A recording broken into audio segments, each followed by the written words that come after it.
안녕하세요. 오늘은 비문증에 대해서 알아보겠습니다. 비문증은 날파리증이라고 하는데요. 눈을 떴다 감았다 하면 날파리 같은 것이 떠다니기도 하고 어른어른 거리는 것 같기도 하고 벌레나 실 같은 것이 보이는 현상 때문에 날파리증이라고 하게 된 것이죠. 날파리증을 이해하려면 간단하게 눈 구조를 먼저 알아야 하는데요. 맨 앞에 각막과 홍채, 수정체를 제외하고 눈 구조를 꽉 채우는 구슬 같은 부분을 유리체라고 하는데요. 이 유리체는 98%는 물이에요. 나머지는 물을 잡고 있는 콜라겐과 히알루론산, 다당체, 프로테오글리칸 같은 이러한 물질들로 꽉 차 있는데요. 우리 눈의 대부분은 이 유리체라고 하는 무색 투명한 젤 형태의 조직으로 꽉 차 있어요. 알기 쉽게 조금 저급한 표현을 한다면 눈알이 유리체다 이렇게 이해하시면 될 것 같네요.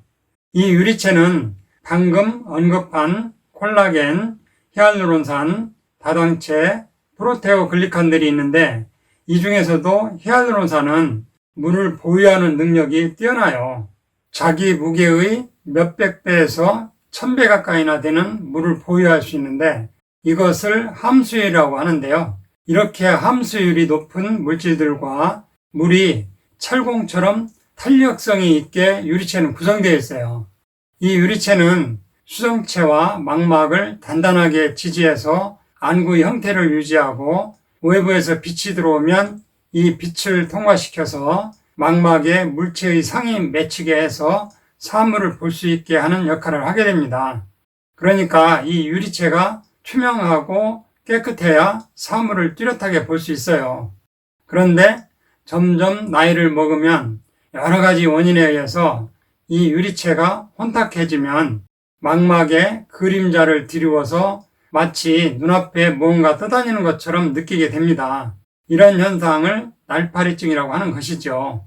유리체가 혼탁해지는 현상 중에 하나로 유리체 액화라는 현상이 있는데 유리체 안의 물과 섬유소 같은 것이 분리되는데 이 분리된 섬유소가 망막에 그림자지게 되면 빛이 투영되는 과정에서 날파리증, 비문증이 나타나게 됩니다.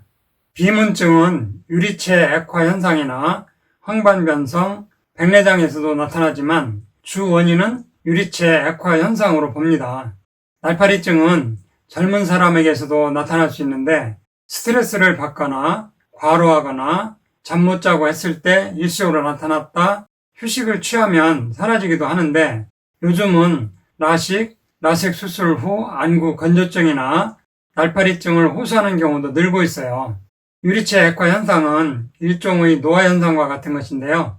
50세 이후에 흔히 발생하고 콜라겐층이 약해지고 결합 조직이 무너지면서 피부 주름이 생기듯이 유리체 안의 콜라겐과 히알루론산이 부족해지면서 유리체 액화로 이어지는 이렇게 생리적 노화로 날파리증이 나타날 수 있어요.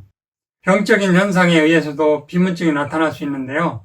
유리체는 망막과 밀착되어 있는 구조인데 유리체 액화 현상으로 유리체의 젤 형태가 수축되면서 망막과 결합되어 있는 부위가 잡아당겨지는 현상을 유발하고 당기는 힘이 너무 강하거나 망막의 특정 부위에 강한 접착이 있는 경우 유리체가 수축되면서 망막이 일부 찢어지기도 하는데 이것을 망막 열공이라고 하는데요.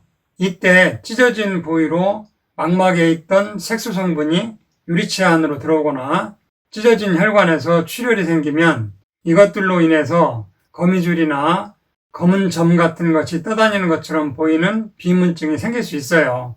또 망막이 찢어지면 액화된 유리체 일부가 망막 틈으로 들어가서 망막 박리가 일어날 수 있는데 망막 박리라는 것은 이를테면 빗물이 벽을 타고 스며들면서 벽지가 벽으로부터 떨어져 분리되듯이 망막이 들떠서 유리체 안의 구조물에 변화가 생기면서 비문증이 나타날 수 있어요.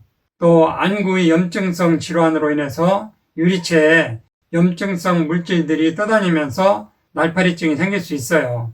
또 당뇨로 인해서 망막병증이 있거나 망막혈관이 막히거나 망막 혈관에 염증이 있거나 뇌 지주막하 출혈로 인해서 유리체에 출혈이 생길 수 있는데 이 출혈이 시야를 가리고 그 그림자에 의해서 날파리증이 생길 수 있어요. 또 야구공에 눈을 맞는다든지 하는 것처럼 눈이 외부의 충격을 받으면 안구 조직이 손상되는데 이때 생기는 유리체 박리나 유리체 출혈에 의해서 비문증이 생기는 경우도 있어요.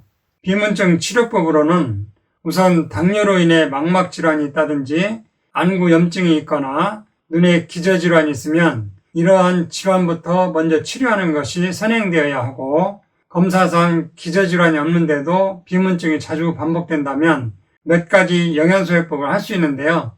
헤스페리딘, 루틴 같은 것을 비타민 P라고 하는데요. 비타민 P는 콜라겐과 히알루론산을 분해하는 효소를 억제해주기 때문에 유리체에 필요한 콜라겐과 히알루론산을 보존하는 데 좋은 역할을 해주고요.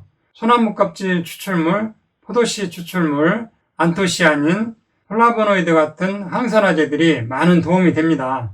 눈 쪽 혈관에도 좋은 전칠삼 제제와 무산화 필수 지방산도 많은 도움이 되고 콜라겐, 히알루론산도 많은 도움이 됩니다. 개인별로 자세한 상담 후 본인에게 부족되기 쉬운 영양소를 선택하면 비문증 개선에 많은 도움이 되실 것입니다. 이상으로 오늘 천약사의 건강과 약 이야기는 여기서 마치겠습니다. 감사합니다.